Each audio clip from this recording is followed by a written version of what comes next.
جی عن انس بن مالک رضی اللہ عنہ قال جاء اعرابی فبال في طائفة المسجد فزجره الناس فنهامهم النبي صلى الله عليه وسلم فلما قضى بوله امر النبي صلى الله عليه وسلم بذنوب من ماء فأهرق عليه متفق علیہ۔ جی حضرت انس بن مالک رضی اللہ عنہ سے روایت ہے کہ ایک بدوی آیا تو اس نے مسجد کے ایک کونے پر پیشاب کر لیا۔ نبی کریم صلی اللہ علیہ وسلم نے پانی کا ایک ڈول لانے کا حکم دیا اور اس پر انڈیل دیا۔ ہاں جی، اس پر انڈیل دیا۔ تو عن انس بن مالک رضی اللہ عنہ قال جاء اعرابی فبال في طائفة المسجد فزجره الناس فنهاهم النبي صلى الله عليه وسلم فلما قضى بوله امر النبي صلى الله عليه وسلم بذنوب من ماء فاحريق عليه۔ اس حدیث میں یہ واقعہ بیان کیا گیا ہے کہ ایک دیہاتی نبی کریم صلی اللہ علیہ وسلم کے پاس آیا۔ آپ مسجد میں تھے، تو مسجد میں آنے کے بعد اس نے پیشاب کرنا شروع کر دیا۔ مسجد کے کونے میں جا کر کے پیشاب کرنا شروع کر دیا۔ تو لوگوں نے اسے ڈانٹا پھٹکارا کہ یہ کیا کر رہے ہو، مسجد اللہ کی عبادت کے لیے بنائی گئی ہے، تم وہاں پیشاب کر رہے ہو، مسجد پاکی کی جگہ ہے، تم وہاں خراب کر رہے ہو، گندا کر رہے ہو۔ لوگوں نے ڈانٹنا شروع کر دیا۔ نبی کریم صلی اللہ علیہ وسلم نے جو لوگ ڈانٹ رہے تھے ان کو منع کر دیا، چپ رہو، مت ڈانٹو، پیشاب کر لینے دو۔ کیوں منع کیا اللہ کے نبی صلی اللہ علیہ وسلم نے؟ اس کی وجہ یہ تھی کہ اگر اس نے اپنی پیشاب روک دی بیچ میں تو اس کو تکلیف ہو سکتی ہے۔ یعنی اچانک کوئی شخص سے زور کی جسے پیشاب آ رہی ہو اور اچانک اس کو روک دیا جائے تو اس کے مثانے میں یا اس کی نالیوں میں تکلیف ہوگی، پہلی چیز۔ دوسری چیز، اب یہ جو نالی میں تکلیف ہوگی یہ مرض کا سبب بن سکتا ہے، یہ مرض کا سبب بن سکتا ہے کیونکہ اچانک اس کو روکا گیا ہے۔ تو دوسری وجہ یہ تھی کہ اگر اس کو پیشاب کرنے سے وہاں منع کر دیا گیا اور وہ پیشاب اپنی آدھی چھوڑ کر کے اٹھ بھی گیا تو اس کا پیشاب چونکہ پورے طریقے سے نکلا نہیں ہے تو اس کا کپڑا بھی گندا ہو سکتا ہے، دوسری جگہوں پر بھی پیشاب ٹپک سکتا ہے اس کا، تو دوسری جگہیں بھی گندی ہوں گی۔ تو لہذا اللہ کے نبی صلی اللہ علیہ وسلم نے اس حکمت کے پیش نظر کہ جہاں پیشاب کر رہا اس کو کرنے دو، اور وہاں پر ایک ڈول پانی لانے کا حکم دیا۔ ڈول یعنی اس زمانے میں جو چمڑے کا جو مشکیزہ ہوتا تھا اس کو کنویں میں ڈال کر کے لایا جاتا تھا اور اسی میں پانی محفوظ کیا جاتا تھا، اسی کو ڈول کہتے ہیں۔ تو ایک ڈول لانے کے، جس کو ہم اپنی زبان میں بالٹی کہہ سکتے ہیں، تو ایک بالٹی پانی لانے کا حکم دیا اور کہا کہ جہاں پر اس نے پیشاب کیا وہاں پر یہ پانی اڈیل دو۔ لہذا وہ پانی سوکھ گیا، چونکہ مسجد نبی اس زمانے میں رسول اللہ صلی اللہ علیہ وسلم کے ساتھ جب یہ واقعہ پیش آیا تو مسجد کی زمین کچی تھی،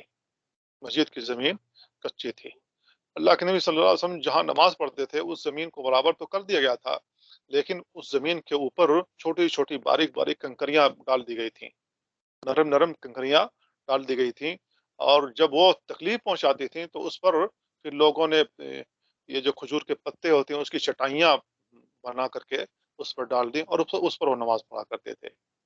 لیکن پیچھے کی جو مسجدیں عام طور سے تھیں وہ پوری کی پوری وہی مٹی ہی کی تھیں، اس پر یہ جو چھوٹے چھوٹے جو کنکر ہوتے ہیں وہی ڈالے گئے تھے۔ تو اس نے وہاں پر پیشاب کیا، نبی کریم صلی اللہ علیہ وسلم نے کہا وہاں پانی ڈال دو، پانی زمین کے اندر جذب ہو گیا، وہ زمین پاک ہو گئی۔ مٹی کے اندر اللہ تعالیٰ نے یہ صلاحیت رکھی ہے کہ وہ کسی بھی چیز کو فلٹر کر سکتی ہے، کسی بھی چیز کو یعنی گندگی کو فلٹر کر سکتی ہے، پاک کر سکتی ہے۔ تو اس وجہ سے اللہ کے نبی صلی اللہ علیہ وسلم نے اس دیہاتی کو وہاں پیشاب پوری کرنے کا کو روا رکھا، اور جو منع کر رہے تھے ان کو منع کر دیا، ان کو ڈانٹا، منع کر دیا کہ اس کو نہ ڈانٹو بلکہ اسے اپنا پورا پیشاب کرنے دو۔ اب جو دیہاتی لوگ ہوتے ہیں چونکہ ان کی جو عادت ہوتی ہے وہ بدویانہ ہوتی ہے، ان کو تہذیب کا پتہ نہیں ہوتا، لہذا یہاں پر بدویت کی جھلک اس نے پیش کر دی کہ مسجد کے اندر آ کر کے جہاں اللہ کی عبادت ہوتی ہے وہاں جا کر کے ایک کونے میں اس نے پیشاب کرنا شروع کر دیا. تو بدویت اس کی یہاں پر جھلکی. اگر وہ وہاں شہر کا رہنے والا ہوتا یعنی مدینہ شہر کا رہنے والا ہوتا تو اس کو معلوم ہوتا کہ مسجد پیشاب کرنے کے لیے نہیں بنائی گئی ہے. مسجد پیشاب کرنے کے لیے نہیں بنائی گئی, گندا کرنے کے لیے نہیں بنائی گئی. تو مسجد کے کونے میں جو اس نے پیشاب کرنا شروع کیا تو اس کی بدویت کی دلیل ہے کہ وہ دیہاتی آدمی تھا جن کے اندر تعلیم کا معیار نہیں ہوتا اور وہ ثقافت سے دور ہوتے ہیں. تو جیسا ان کے یہاں چل رہا ہوتا ہے عام طور سے ویسا وہ کر گزرتے ہیں. اللہ کے نبی صلی اللہ علیہ وسلم کی اس میں اخلاق حمیدہ بھی جھلک رہی ہے. اس حدیث کے تحت نبی کریم صلی اللہ علیہ وسلم کی اخلاق حمیدہ بھی جھلک رہی ہے, کیونکہ اللہ کے نبی صلی اللہ علیہ وسلم جو بھیجے گئے تھے لوگوں کی طرف رسول اور نبی بنا کر کے, تو آپ لوگوں کی آسانی کے لیے بھیجے گئے تھے, لوگوں پر آپ آسانیاں کرتے تھے. اسی وجہ سے آپ کا حکم بھی یسروا ولا تعسروا, آسانی پیدا کرو سختی نہ پیدا کرو, لوگوں کے ساتھ سختی نہ کرو. تو آپ نے آسانی, اب اس میں آسانی کیا تھی, اس کو مکمل پیشاب کرنے دیا تاکہ اس کا کپڑا گندا نہ ہو, دوسری جگہیں گندی نہ ہو. اور اللہ کے نبی صلی اللہ علیہ وسلم نے ایک حکیمانہ حکم دیا کہ ڈول پانی لاؤ وہاں پر ڈال دو, اس طریقے سے وہ زمین پاک ہو جائے گی. اس میں اخلاق حمیدہ کی بھی ایک جھلک موجود ہے نبی کریم صلی اللہ علیہ وسلم کی. تو اس سے یہ بھی معلوم ہوا کہ پانی کے ذریعے سے گندگیاں پاک ہو جاتی ہیں. پانی اگر ڈال دیا جائے جہاں پر پیشاب کیا گیا ہے تو پانی کے ذریعے سے وہ گندگی صاف ہو جاتی ہے اور وہ جگہ پاک ہو جاتی ہے. جی, حدیث سے ماخوذ فائدے لکھ لیتے ہیں اذان ہونے سے پہلے. جی جی جی جی لکھوا دیں شیخ صاحب. جی میں لکھ رہا ہوں. جی, پہلا فائدہ یہ ہے جی جی کہ زمین میں کسی بھی جگہ زمین نہیں کسی بھی جگہ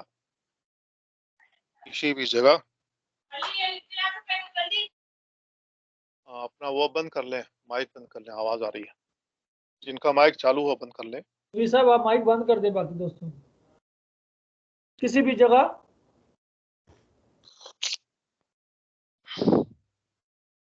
جگہ اگر کوئی پیشاب کر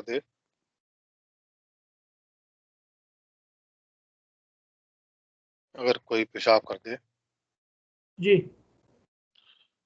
تو اسے پانی کے ذریعے پاک کیا جا سکتا ہے. پانی کے ذریعے اسے پاک کیا جا سکتا ہے.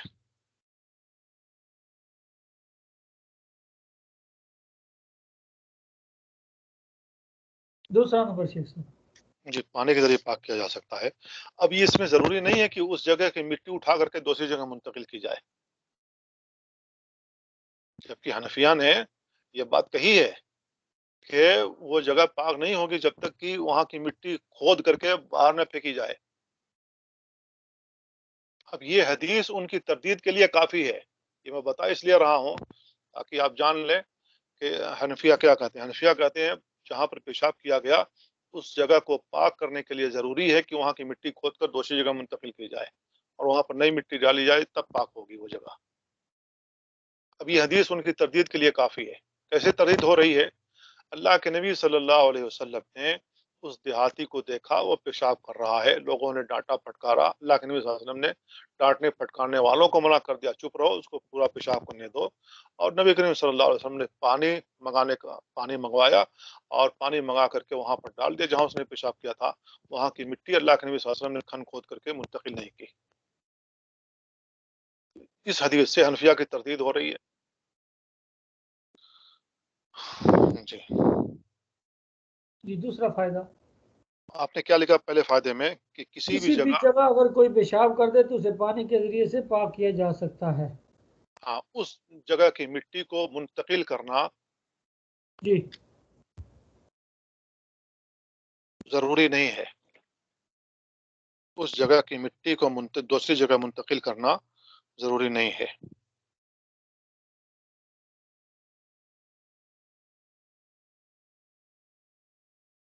ٹھیک ہو گیا. اگر اس میں یہ بڑھانا چاہیں تو بڑھا سکتے ہیں, لیکن بڑھا لیا. لیکن حنفیہ یہ کہتے ہیں کہ وہاں کی مٹی کھن کھود کر دوسری جگہ منتقل کرنا ضروری ہے. تو یہ حدیث ان کی تردید کرتی ہے. یہ جملہ بھی بڑھا سکتے ہیں. شیخ صاحب کیا امام ابو حنیفہ نے ایسا کہا ہے؟ اب حنفیہ کے یہاں یہ قول ملتا ہے تو مجھے یاد آ گیا تو میں نے بتا دیا آپ کو.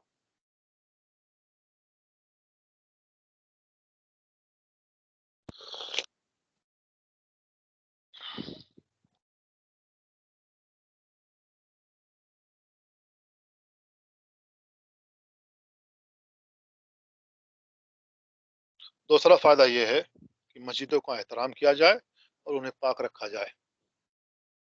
مسجدوں کا احترام کیا جائے اور انہیں پاک رکھنے کا اہتمام کیا جائے.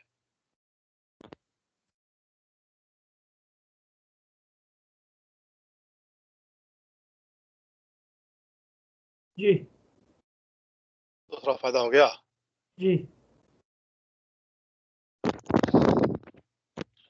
تیسرا فائدہ یہ ہے نبی کریم صلی اللہ علیہ وسلم کے اخلاق کریمانہ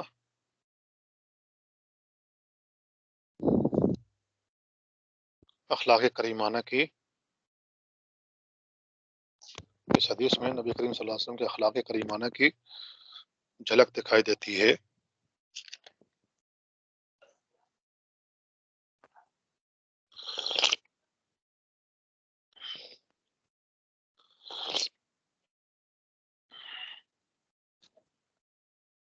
جی جھلک دکھائی دیتی ہے کہ آپ نے اس دیہاتی کو بڑی نرمی سے اس دیہاتی کے ساتھ بڑی نرمی سے پیش آئے.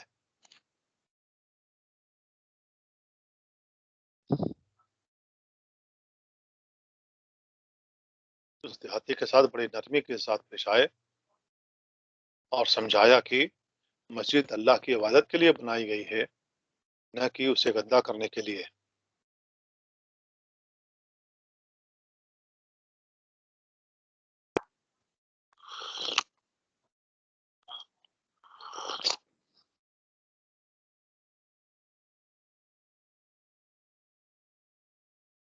نہ کہ گندا کرنے کے لیے. جی تو اللہ کے نبی صلی اللہ علیہ وسلم جب نرمی کے ساتھ اسے سمجھایا نا تو اس کو بڑا سکون محسوس ہوا کیونکہ اسے ڈر لگ رہا تھا کہ چلو یہاں تو مجھے پیشاب کرنے دیا منع کر دیا کہ مت ڈانٹو پھٹکارو تو ہو سکتا ہے کہ پیشاب کرنے کے بعد میں اللہ کے نبی کے پاس آؤں تو اللہ کے نبی مجھے ذرا ڈانٹیں گے تھوڑا سا خفا ہوں گے. تو اللہ کے نبی صلی اللہ علیہ وسلم نے خفا ہوئے نہ ڈانٹا بلکہ انہیں سمجھایا آرام سے سمجھایا نرمی سے سمجھایا کہ مسجد اللہ کی عبادت کے لیے بنائی جاتی ہے اللہ کی عبادت کے لیے بنائی گئی ہے نہ کہ اسے گندا کرنے کے لیے. تو اس آدمی نے اس دیہاتی نے دعا کیا تو جانتے ہیں کیا کیا جیسا کہ صحیح بخاری میں آتا ہے اللہم ارحمنی و محمدن اللہ تعالیٰ میرے اوپر رحم کر اور محمد پر ولا ترحم معنا احدا ہمارے علاوہ کسی پر رحمت فرما. دیکھے دیہاتی کی سختی دیکھے سخت دلی. نبی صلی اللہ علیہ وسلم اس کے ساتھ نرمی کے ساتھ پیش آئے تو اس نے دعا کی اپنے لیے اور محمد صلی اللہ علیہ وسلم کے لیے اور کہا کہ ہمارے علاوہ کسی پر رحمت فرمانا. تو اللہ کے نبی صلی اللہ علیہ وسلم نے اس حدیث میں آتا ہے کہ لقد حجرت واسعا آپ نے بیان فرمایا کہ تم نے اس چیز میں وسعت تھی تم نے اس کو تنگ کر کے رکھ دیا. تنگ کیا تھا کہ ہمارے اور محمد کے اوپر رحم فرمانا کسی کے اوپر رحم مت فرمانا جبکہ اللہ کی رحمت ہر چیز کو اپنی وسعت میں لیے ہوئی ہے اور رحمتی وسعت کل شیء یعنی رحمت ہر چیز پر وسیع ہے. تو اس دیہاتی نے گویا کہ اس کے دل میں یہ بات آ گئی تھی کہ میرے ساتھ ان لوگوں نے جو ڈانٹا پھٹکارا ہے تو سمجھا کہ میرا احترام انہوں نے نہیں کیا. تو نبی صلی اللہ علیہ وسلم نے میرا احترام کیا اور مجھے آرام سے سمجھایا نرمی کے ساتھ سمجھایا تو میں رحم کرنے کا مستحق ہوں رحم کیے جانے کا مستحق ہوں اور محمد صلی اللہ علیہ وسلم رحم کیے جانے کے مستحق ہیں. باقی لوگ رحم کیے جانے کے مستحق نہیں. اللہ تعالیٰ دیکھے اللہ کی رحمت کو کس طریقے سے اس نے تنگ کر دیا. شیخ وہ مسلم تھے یا نہیں؟ مسلمان تھے کیونکہ انہوں نے نماز پڑھی نا. اچھا صحیح. تیسرا فائدہ یہاں پر جو لکھا ہوا ہے پیشاب کرتے ہوئے کسی کو درمیان میں